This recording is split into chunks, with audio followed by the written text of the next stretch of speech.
What are we on? What are we on today? Videos? You're talking about YouTube? We're on the Texas Real Estate. Yeah, It should be on live Mm-hmm. We're on. I don't see anything with live. because we're not live yet. Yeah, we should be live now. Okay. And 3, 2, 1, go. Morning, welcome to the Texas Real Estate Show. Here I am, Mr. Stephen Williams, over at Century 21 Olympian in Houston, Texas. We have a guest on this morning. Her name is Dr. Tamara White. She's a clinical therapist in the state of Texas. So we thought we'd ask her some challenging questions and put her on the spot.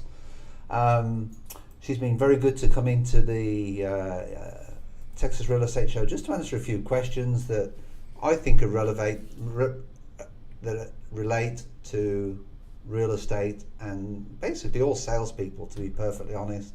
And she is a true professional, and she likes her passion is actually to coach women about, and sort of get them past their negativities. Explain more. Thank you, Stephen, and it's Tamara. So that's okay. We're just met, and you're going to be my best bud by the time we're done. So, explaining what how I work with women, is that what you're asking me? Yes. In my coaching business, I wear two hats, Stephen. I am a clinical therapist along with being a life strategist. And so in my clinical work, I work with men and women, so that goes without saying, and that's a good thing. But I have a choice in my clinical work with women as a life coach. I work with women who may be stuck, women who don't know what their next steps are going to be, women who have a lot of fear and doubt, just helping women to push through so that they can have their greatest comeback and live their best life. Wow, that's strong. That really is. I think there's a lot of people out there who need that help, and that's pretty cool. How about the lone ladies? Welcome to the lone ladies this morning. We've got Laura blushing as ever, and we've got I thought Courtney. you had forgotten about us. Oh no, we all. No. How could we ever forget the lone ladies at Double Lone trouble. Star Premier Mortgage? How are you doing today? Doing awesome. You are? Yes. And you're the top agent, I've been told, the top loan agent. I have a last month closing again? coming up, so. So does that yeah. mean you're rushing out to the show just so you can get it closed today? No, sir. I'm gonna be rushing out to get another application and get somebody else approved. So as a clinical therapist, what's your number one challenge? Number one challenge is people doing the work that they need to do outside of the session so that they come back to the session prepared to move on to the next step. People are stuck in their habits.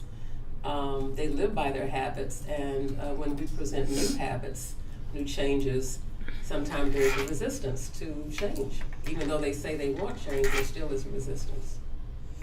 Yeah, that's sort of similar to, I'll be honest with you, a challenge that I get personally with a lot of new agents that join the company. The first thing they say when they come in is, well, I want to make $100,000 a year, but then when it comes to putting the time in, putting the training in, putting the passion, putting the motivation into it, it's a completely different animal. And there's a very good mentor out there that basically says, a new agent, when they come into the business, should be putting in a full 12 to 16 hours a day, and that's basically split up 4 hours learning, 4 hours on the phone, trying to contact people, and 4 hours, another 4 hours basically, learning about, contracts and such like. Mm-hmm. So, because then when you get the business, then you've got to deal with it. So I completely agree with that. We was actually talking this morning, wasn't we? Mm-hmm. About we're trying to Sure. arrange some continuing education for our agents, and the people doing the continuing education have said, well, we need a minimum of 10 people, but some of the agents get so busy they just don't put themselves out. And for something like continuing education, Yes. it's important to stay Yes. up with the modern stuff. So I think it's important. So we've got some questions put aside to you. Some of our agents had wanted to ask you some questions. Okay, all right, as a clinical therapist. let's go. All right. Out of all the personality profile tests, all right, which one would you put one above the other? I saw that question, and I'm always in a room of people that see one thing or another. So, for instance, 2 weeks ago, I did a training, a mindset training, and we used the bank, BANK. Now, I'm not trained in it, but I had a co-facilitator who did the bank, and that's what she believes in. Of course, you have the DISC, which a lot of people believe in. That's an older assessment. It's nearly 50 years old. It's older. And that's But it's still in the top one or two. So it just really depends. I mean, who's trained, who can you get? I think they all have their relevance. Myers-Briggs has been around forever, and it's like the leading in terms of personality.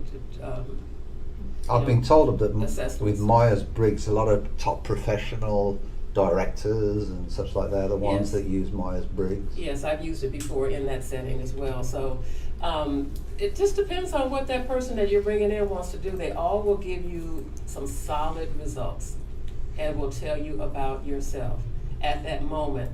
Now, we all have a core that we are pretty much have core strengths and core. Our core is who we are. When we're probably around 5 or 6 is when our whole personality gets developed. And if you think about that, if you're a parent and you have children, they're pretty much the same now as they were when they were 5 or 6. They've just matured some. So the assessments that you can take in the workplace can really determine, where you need to put people, where they're stronger or how you match people up. So I'm going to take a D and put them perhaps with someone else, or in the banking you may put them, I don't want to start talking about the acronyms because I don't want to do that, but you put people that have one stronger with a weaker and put that together, because we all are facets of the whole thing anyway. Mm-hmm. We all are, whatever it is, we all have a little piece of that. We just have some that shine more and where we're more relevant in what we do on a day-to-day basis. Yes. The challenge with what you just said as far as real estate to real estate brokerage, I don't know, this is where I want the ladies to come in, is obviously the agents are out there, they're making their own business, they're making their own money, so you're going to get a lot of D's and a lot of I's. In any real estate office, them are the people that you're going to get that are successful as far as the disc profile goes, and them are the ones that will normally do it. But I, as an Olympic skater and Olympic coach, I'll tell you that in my opinion, I feel that a lot of it is down to the passion that you have. I've always believed it, and if you love it, then you have more passion. And people say to me, well, you did well to get to Olympics. No, it wasn't that I did well to get to Olympics. It was always one of my goals, but I love skating. But it's not when I was a 5-year-old that I turned around and said, like you said, oh, well, I want to get to an Olympics. That's not what I said at all. It was a case of I enjoyed skating. I was bullied as a kid, and it was just to get me off the streets. That's what my dad did it for. I was bullied in the rink a little bit as well, which was quite funny, but the truth of the matter is, it got me up the street, it got me skating, and I was one of the lucky ones that managed to make it to Olympics. So you've got to have, I think it's passion that really matters. I know you can do all these personality profiles, but I think it's how much passion you've got into it and how much you want to be a success for you and your family. Because I know that's what drives these two ladies. Yeah, Because when you come in the morning, where are you? Where are we? You're in the office. Yes. When I leave at night, when are you? In the office. And the office. Occasionally, We might you have left our- early yesterday. We might have our children with us you when we're know, in the office. You left early yesterday. That's the first time I've seen you leave early. Oh, slap on the wrist. So Bad girl. no, that's not a thump on the wrist.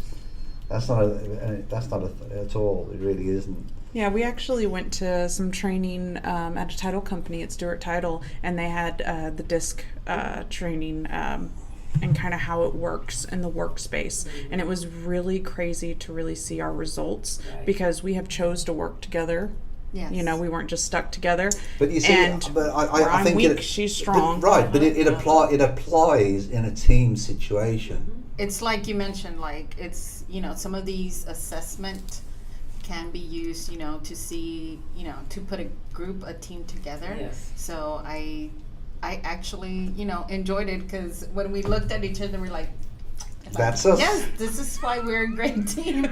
Yes. Yeah. And for the leader of the pack or the director or whomever, it gives them a sense of knowing what type of team they have. And where, as a leader, I would step in to massage those areas where they need to be massaged rather than coming at you with something you already have.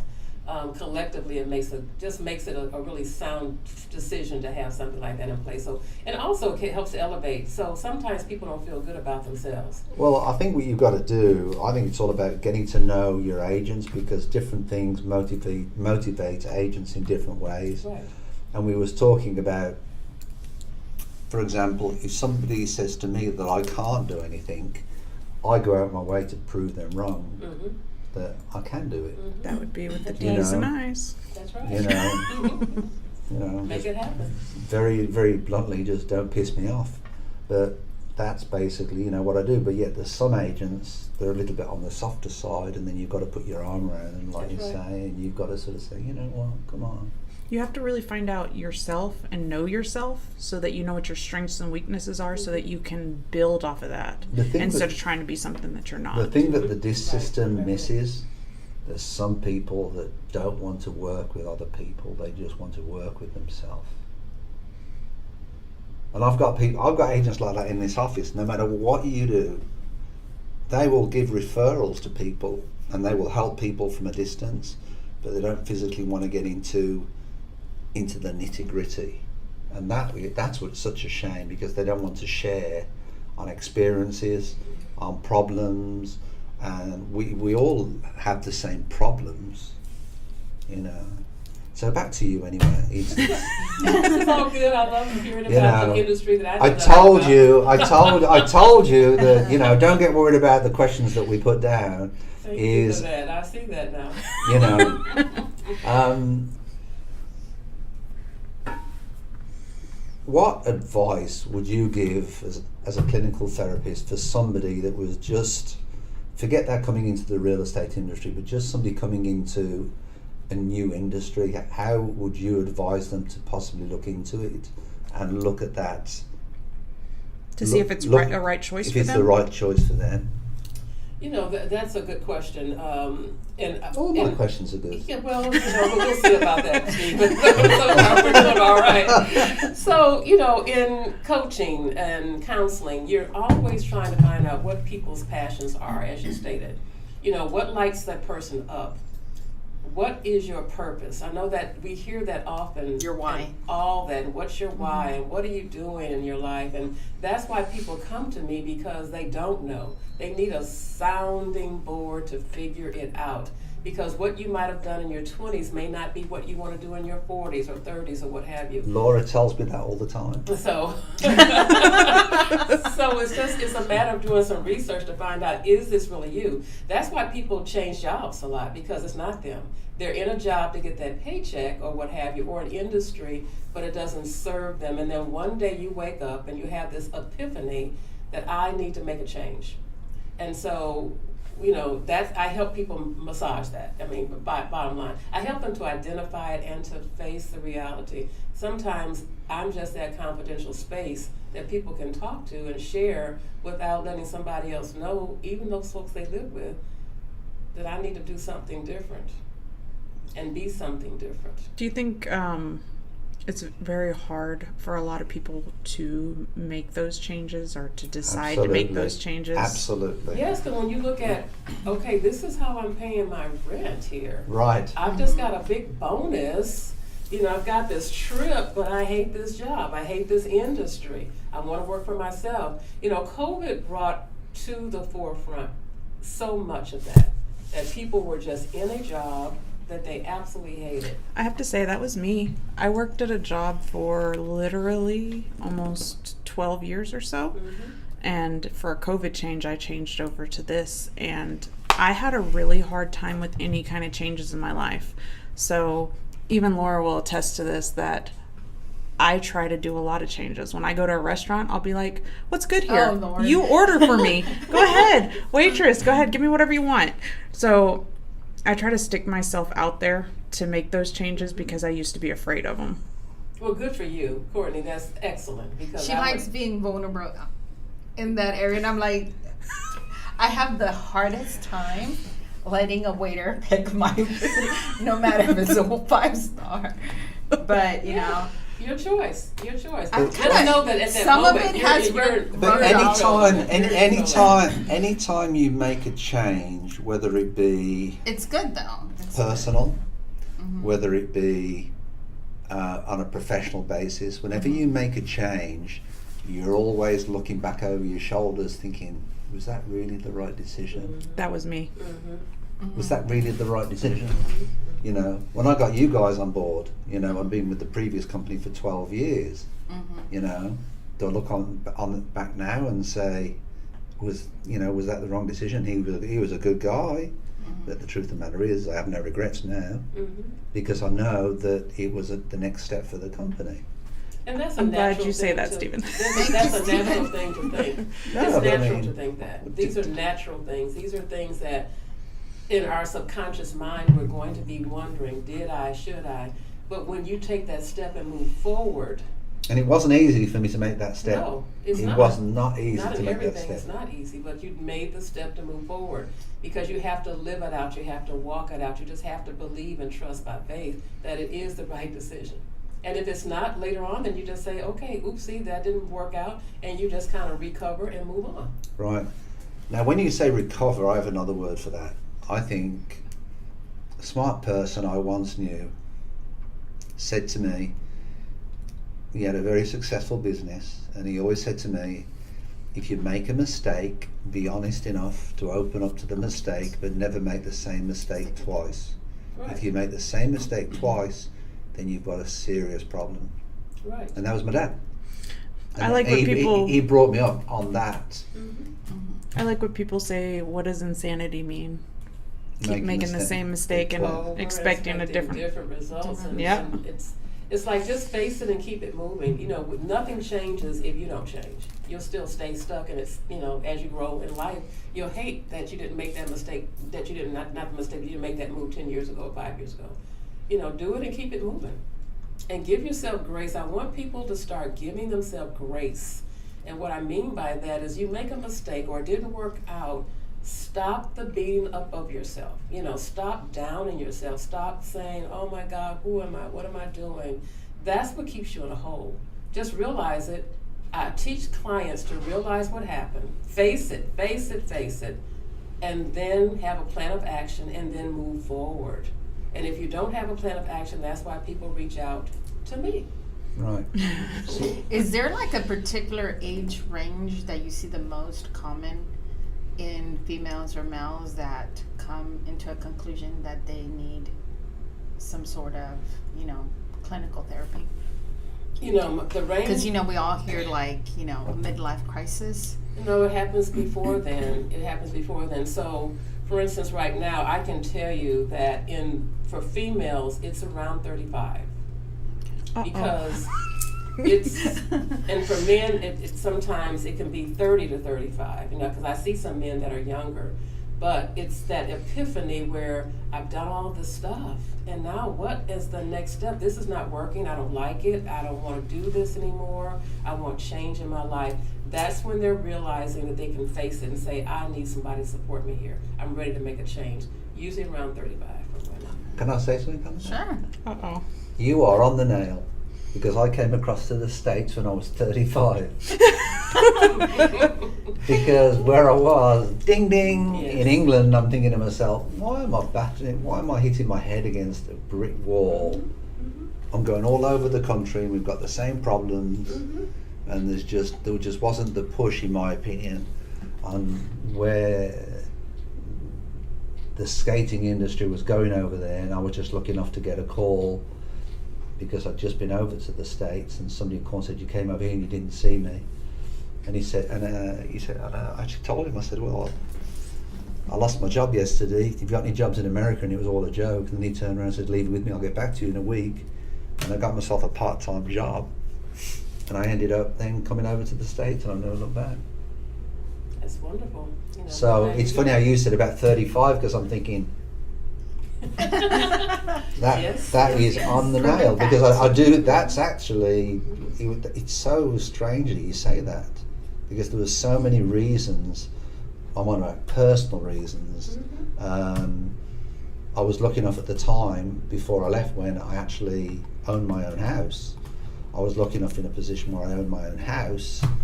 But I mean, I ended up selling everything and coming across. But just unbelievable. Well, that was- You made the plunge. Good for That was you. for me too. But it I wasn't was easy. 30 No, when I It switched wasn't over easy. to It's this. not. It's not. You When you know, make major shifts like I that. went it's from a not. house sleeping on a bed to coming over here, renting an apartment and sleeping on the floor for 6 months, because you don't want to spend your money because you're starting afresh again. Right.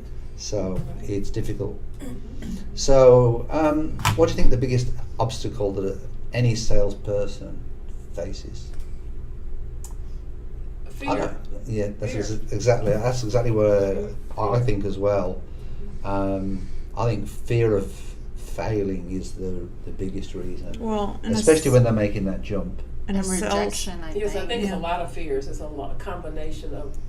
If we just use the word fear as a broad name, but underneath there's layers, like you said, fear of failure, the rejection, disappointment. I'm disappointed in myself that I didn't make it, you know, that whole thing. So these are different levels of that we all have to face when we step into this entrepreneur world, or this solopreneur, or this business ownerpreneur. Is still the same type of fear. What if this doesn't make it?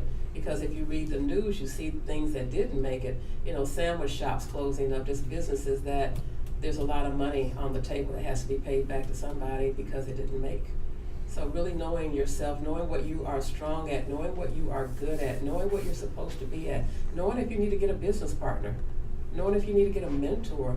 We are not meant to live as solo persons in this earth. We need people, and people need Well, us. I'll Yeah, tell support you what system. I think is the biggest mistake that new agents make, and that is they go through real estate school, and because they've got their real estate license, they think, now I'm there ready for the big world, and I'll go out there and I can make my $100,000 first year, and they really don't understand the true understanding of mentorship and support. That's And true. there's a difference between mentorship and there's a difference between support through the brokerage. I know a lot of realtors myself, and I listen to their stories, I mean, through the years, and I'm not hearing where they're plugged in. They're just kind of like out there, like on their own, and But that's what I said Yeah, earlier that's what on. you were saying. They're- That they- makes sense. and that comes, I'll be honest, in my opinion, that comes from HAR, because HAR, a lot of the people that teach at our Houston Association of Realtors, they work for the smaller firms, and the truth of the matter is their attitude is, well, why do you need the bigger firms? Why do you need them?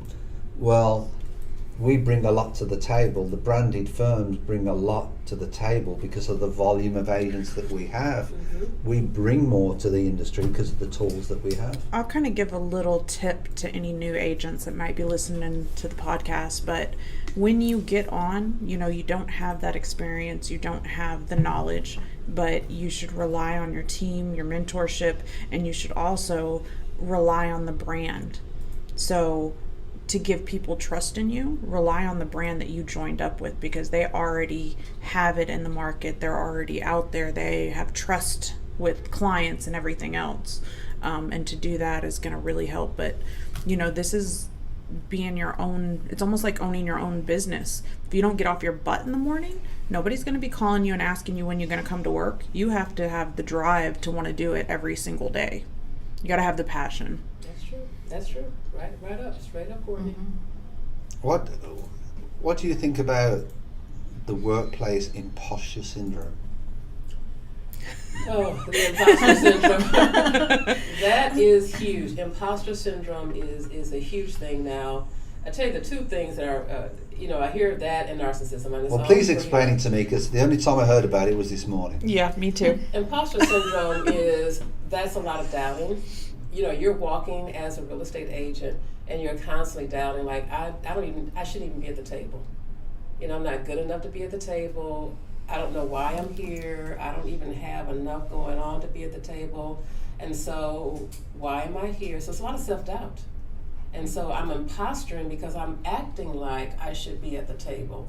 But I really on the inside don't think I should be at the table. Should not be a part of this. Fake it till you make it. Especially when you That's do exactly really what well happened. out of nowhere. Like say you're not doing well, like at something, and then suddenly you sell, a $500,000 house. And in the past, your Well, highest what you was see, $100,000. what you speak about, I see all the time with a lot of agents over my years that have come in.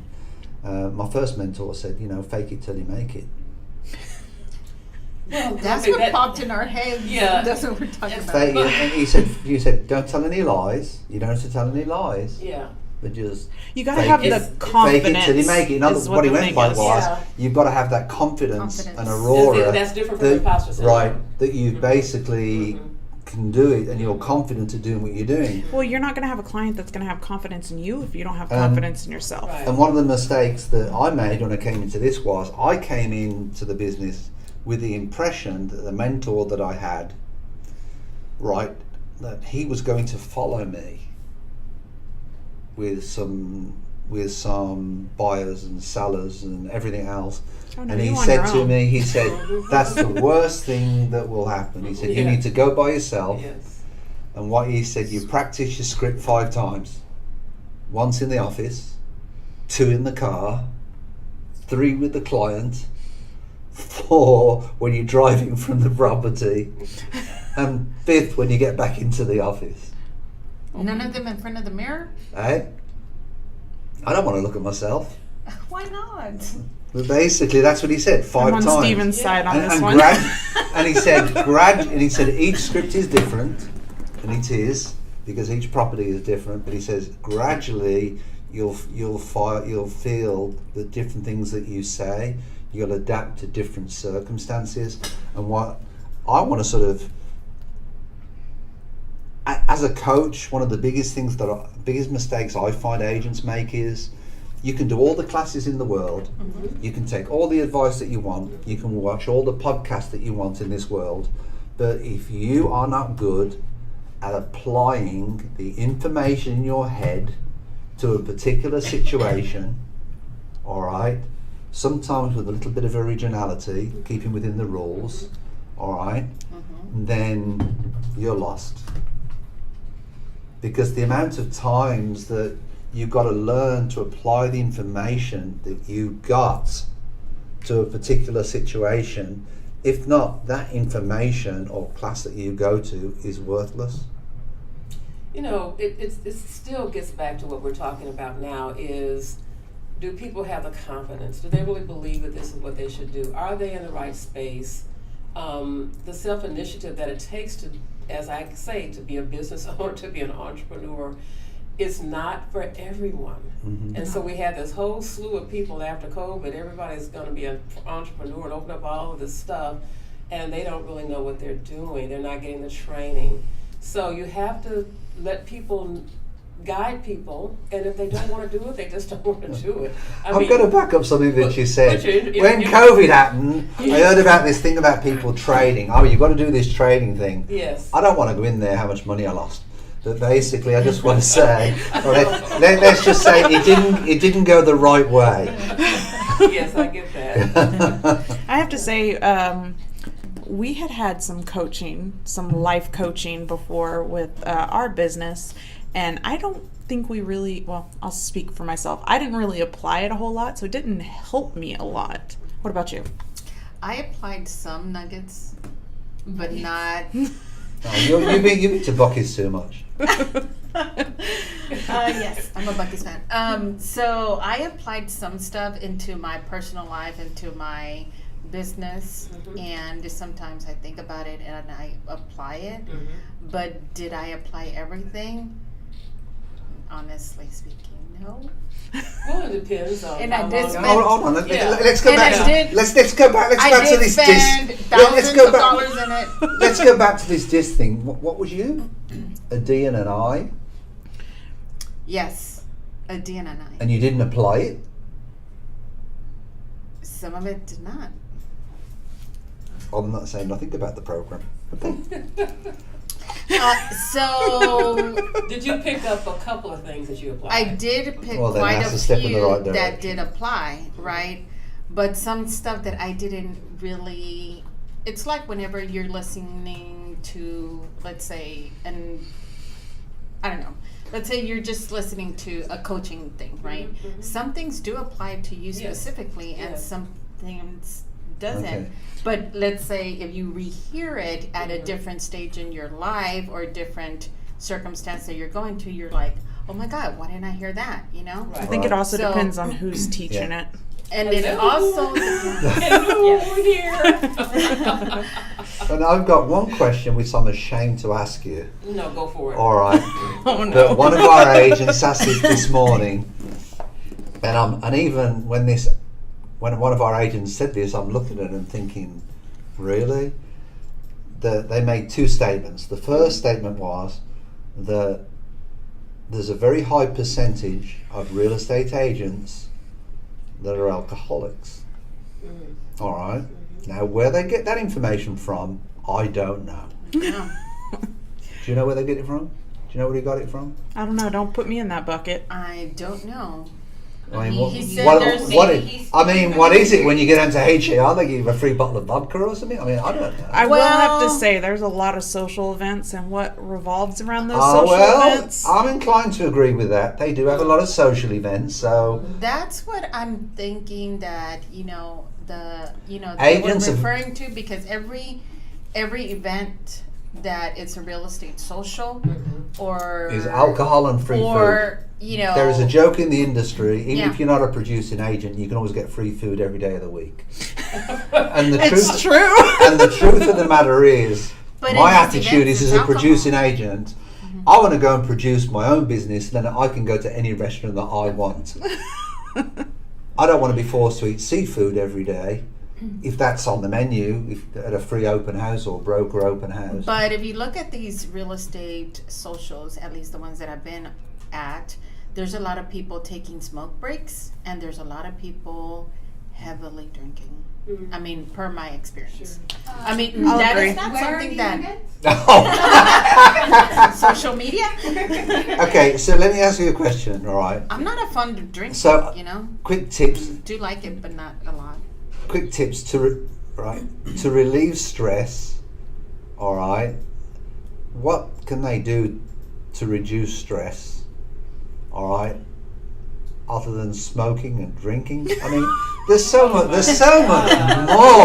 mean, it's like, well, you can exercise, that'd be one thing you can do. Wow. I don't know. You know. I'll speak about myself. I know Laura does too. I like hiking. I like getting Take the dogs outdoors. for a walk. I mean, Yeah. there's a lot more things you can do apart from put yourself in a corner and go and have a But cigarette. that's America's go-to. Let's get some drinks and smoke and whatnot. We don't want to get out and do other things and discover other things, because there are plenty of things for one to do. There's a lot of things that are cheaper as well. Yeah. And then it has to be, like what you want. I know women who, I shouldn't say women, but I know folks who just go in the kitchen and cook Yeah. or bake. Finding that thing. I had a client the other day, and I said, what else? This is a male client, by the way. And I said, what do you do besides work? And then I pulled all these things out. He had a litany of things that he had been suppressing because of some other issues. I said, well, this week you're going to go bike riding, and mountain bike riding at that, not just bike. He's got a mountain bike. And he said, and he lit up. He said, wow, I really would like to do that. So I took him through some imagery to show him what he's been missing out on because he's been denying himself. He's punishing himself. That's another story. Finding things, because we are Where did he find a holding- mountain in Houston? He's not in Houston. Oh, Yeah, he okay. lives, But Probably you where can the go mountains are, yeah. up to the hill country. yeah. It's not mountains, but they're hills. How far away is that? An hour and a half. Austin. 2 hours. I mean, go to Bastrop. That's an hour and a half. Yeah, and then 15 minutes on An the hour and a bike half I'm for back you. again.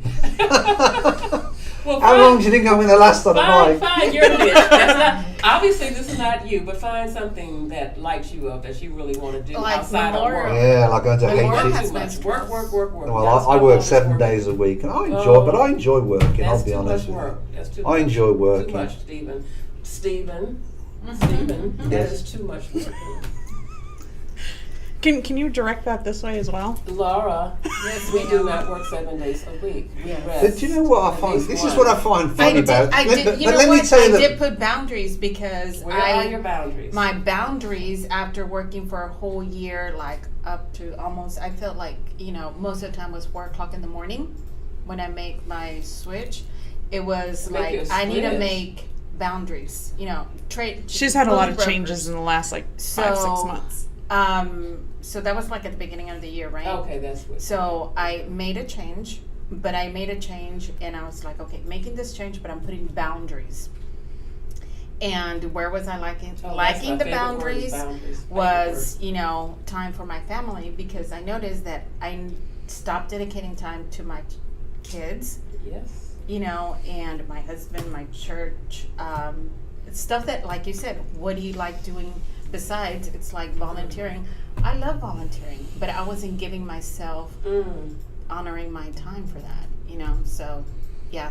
I could say something real funny, but I'm Sundays not is going to. down. It's too down time. political, so I'm not going to say it. Boundaries is one of my favorite words. People, that's another It's reason. hard to set It boundaries. is. It's hard to set them.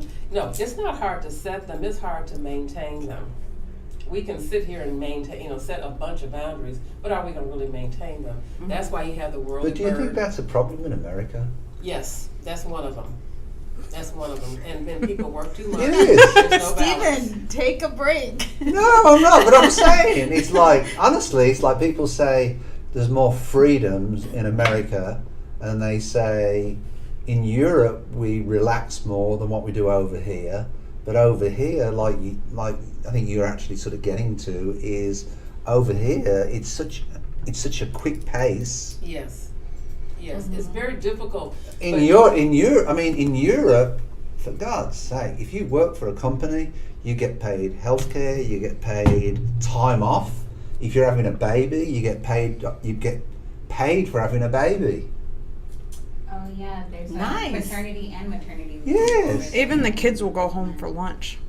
You know, the kids get food at school, so even the poor families manage to get, at least a free bottle of milk every day, and a decent meal. Well, there's some ebbs and flows, there's some give and takes, but I am still a proponent that people aren't resting. That's why you have anxiety, that's why you have people that can't sleep, that's why we've got more drinking and more substance abuse, because people do not know how to rest. I hear it all the time. Do you think that's in the school systems as well now? What, substance abuse? No. Just that they do so much now. They learn so much quicker than they used to, Well, the curriculum, you got to keep up. So I'm a former educator, so I'm like, okay. What school district do you go to?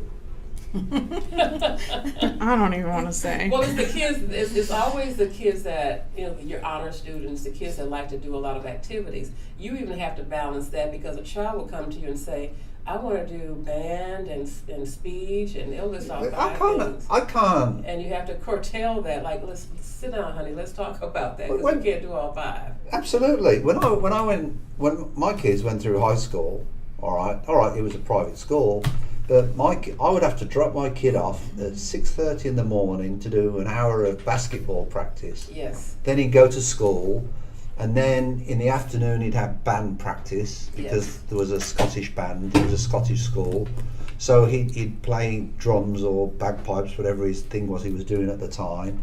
And then they'd do some other class, and some nights he wouldn't get home till 8-9 o'clock, and then he's got to do his homework. That's right. That's right. That's the way it Boundaries goes. again. That's the way it goes. Oh yeah, to tell the school teacher, excuse me. Well, the kid wants to do the band, and your son wants to do all these things, and let him. But the way the system's set up, the kids have got to do these extra activities to get the scholarships and to get all the other stuff that Yes. goes into it. Yes, they do. Being the socialist that I am, and I have no qualms being it, I believe, that's why I believe in social medicine, and I believe in all the other things that we should do, but there's no reason why we should be taxed anymore for it. We just need to direct the funds where they need to go. Anyway. So a little education on the housing market today. You think we're going to have a crash in the housing market, Can Stephen? you bring it up? This is an article that I brought up. you know, and everybody says there's two parts I actually want to bring up. One is if you go to Yahoo, which I like to go to all the time, and just Yahoo as a page, and you go to Yahoo and you bring it up. Can you bring it up on the screen, Yahoo? All right. Not finance, just Yahoo, the homepage. No, the homepage. There you go. Okay, and can you open that up so everybody can see it? If you go down this page, just go.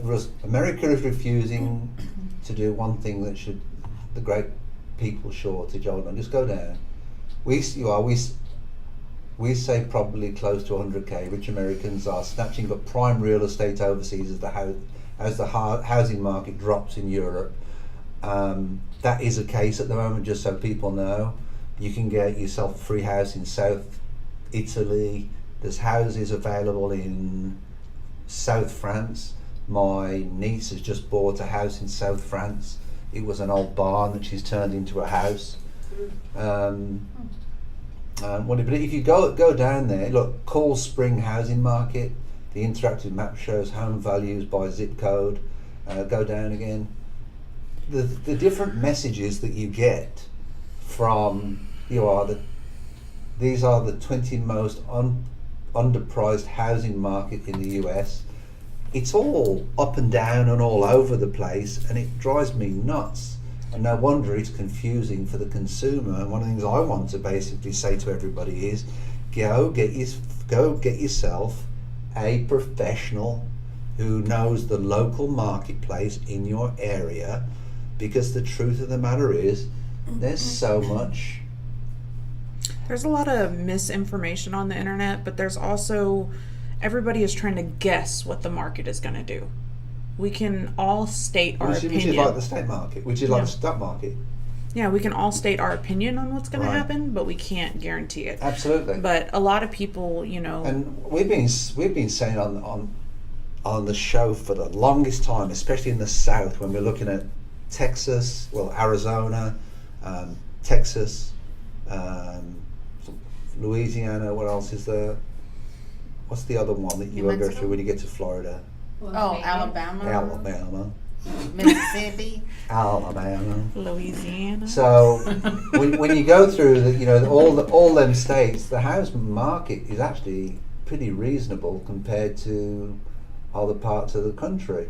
And there's some experts now, and if you look, this is from the Telegraph, which is basically, these are economists working these out, because the Telegraph is a British paper, so they have no political interest in anything. And it basically says, blink and you missed it, the house price crash that never was. Everybody says it's going to crash, and it hasn't. Well, we got to remember that all the houses have went up like 20 to 26% over the last 2 years, which is outrageous for the market. So even if we go down 10 or 15%, we're still on target to keep raising, you know, everything up. It's not really a crash. Right. But we're not seeing that. I mean, I do think that the governments have got to come up with different ways, more imaginative ways to help first-time home buyers, and I think the programs can be developed for that. But they just need to be a bit more imaginative. So if anybody from the government's listening, just give me a call.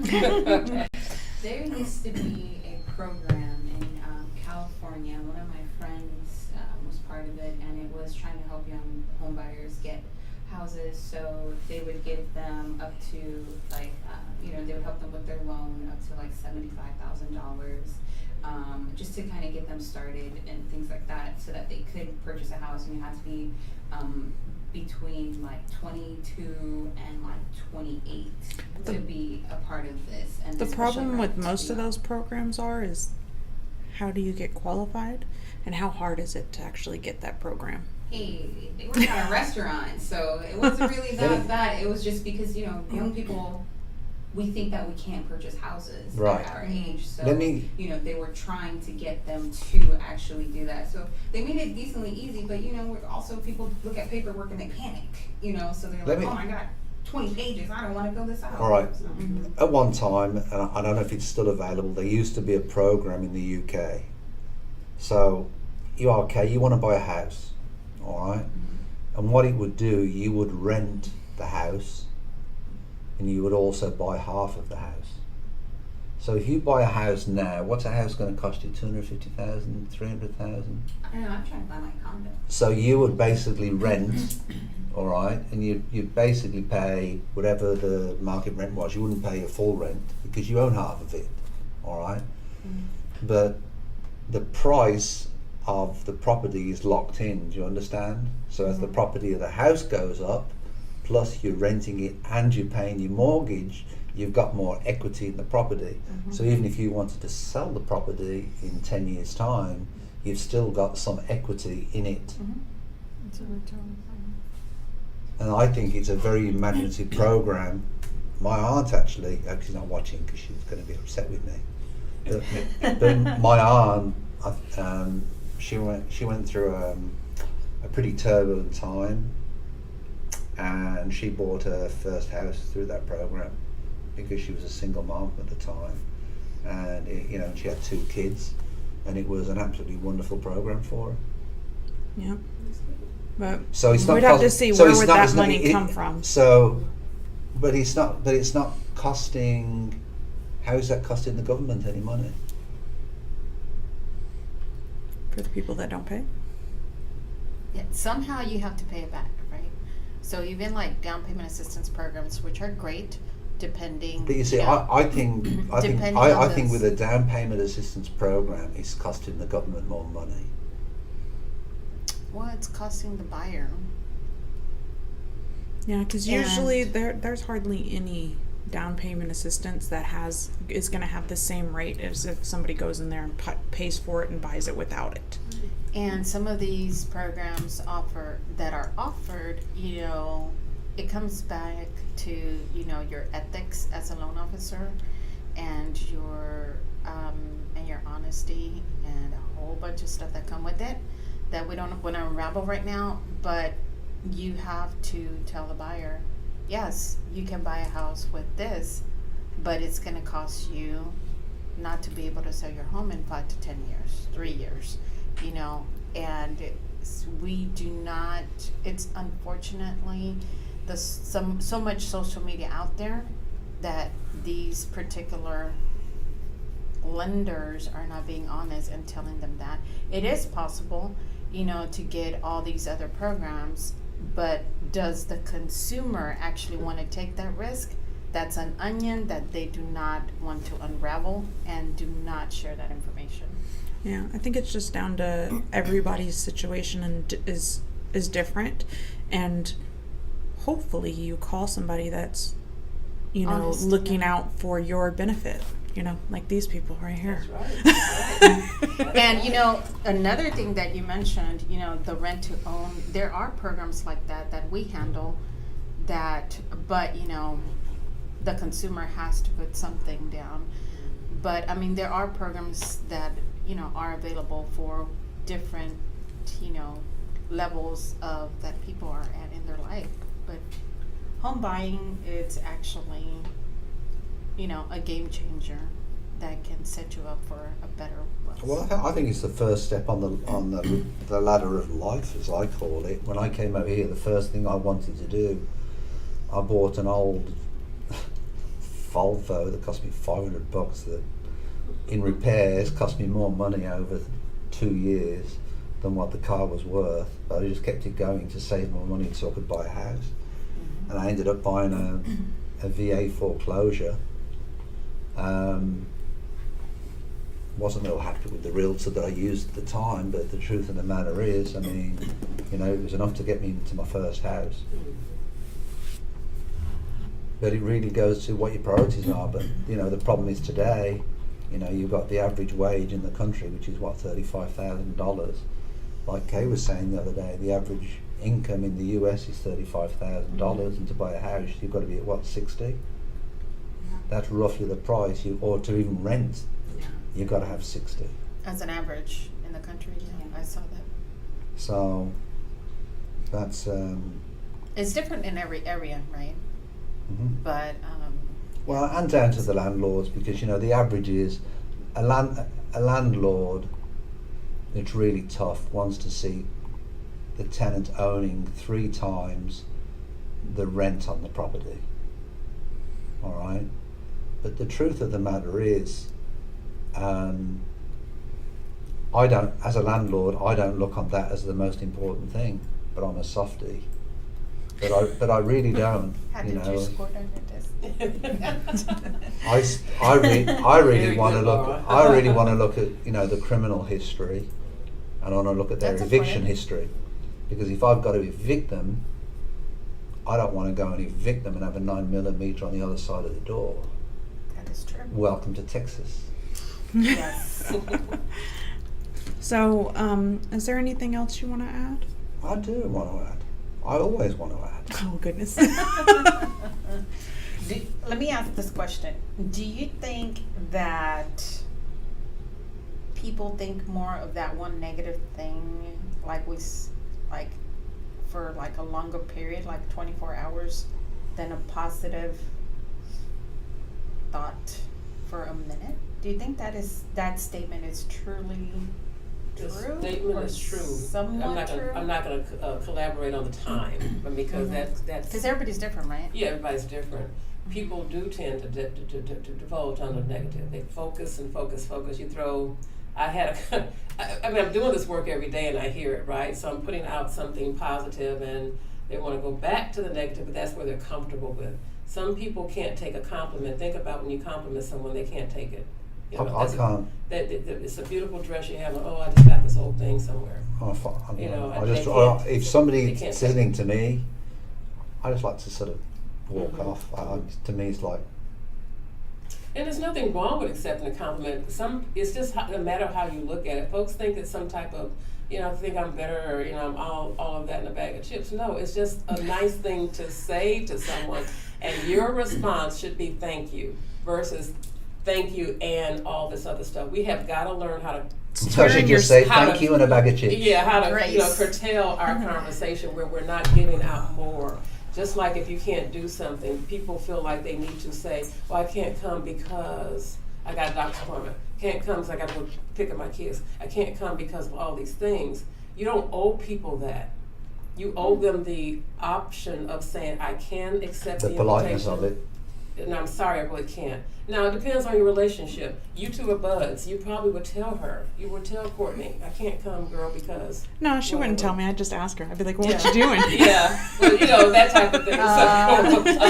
They argue so, cats and dogs behind yeah, you. we don't have to, you know, just kind of keep, because that keeps your conversations clean. If I go to a restaurant and have a great... Ooh, gosh, what's going on here? I go to a restaurant and I have... Take some water. Oh my God. Hello. I go to a restaurant and I have a bad experience. I'm calling all my friends right away. You know, you can't even get into the car good. You're texting, hey, don't go here. It's horrible. I've had people do that, say, hey, if you're going such and such, don't even bother. But when you have a good experience, you really don't get on the horn and start letting people know about it. Like, oh, you know, you had a good experience with you and what you do as a realtor. That's why we have to ask for referrals, because otherwise you won't get them.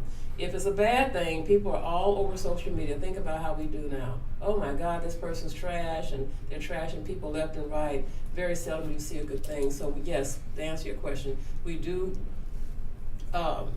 keep hold of negativity, and we are very short on giving out positive. Yeah, I try to give out positivity as much as I can. I could probably always do better. Everybody always could. Of course. But like even at restaurants, if a server does a really good job, I'll ask for their manager. And their first face when I ask for the manager is, why? What did I do? Right. And then afterwards, they're very thankful just for, you know, telling their manager how great of a job that they did. That's right. Mm-hmm. I think we all need more praise in our life. We do. Or at least most people We need more do. I praise. will remember that when you come into the office tomorrow We morning. need it. And so When you come in for the Steve is first going to time. work on that. He's going to be praising you all over the place for it. There you Uh-oh. go. And every little bit I expect in return.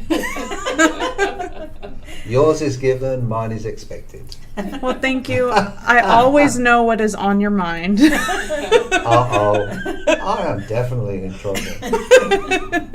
All right. So, you know, we'll round it up there, I guess, for another week on the Texas Real Estate Show. I'd like to thank Dr. White for coming in. How do we get hold of you, Dr. White? Let us know how we get hold of you. Two places. You can reach me at Tamarawhitecoaching.com, and I am on Facebook at Dr. Tamera White, Instagram, all of those platforms I'm on, and they can reach out to me there, direct message me or whatever. I'm not going to get my phone number out on a big line like this, but they can reach out to me, and they reach out to you and Laura, and they can get my number that way. Okay, if they prefer to reach out to us, we're more than happy to take care of that for you. And then the lone ladies, how do we get hold of you? Yes, you can reach me at 832-409-7908 and Courtney at lspmortgage.com. And you can reach me at 832-274-9841 or Laura at lspmortgage.com. And just to let everybody know, the loan ladies do a full range of different types of loans that not all loan officers do. So, just give them a call. Even if you've got something set up with, another loan company, you just want a comparison on rates or different types, it does you good to just get another look from another perspective. But from my position, that's Stephen Williams at Century 21 Olympian in Houston, Texas. I want to thank everybody for listening in, tuning in. Please, as always, press the like, subscribe, and turn on notifications. We do look forward to seeing you all next week at noon. And also, we'd like to thank Kay for doing all the behind the scenes stuff and putting up with basically putting up with me. But anyway, thank you to all the ladies.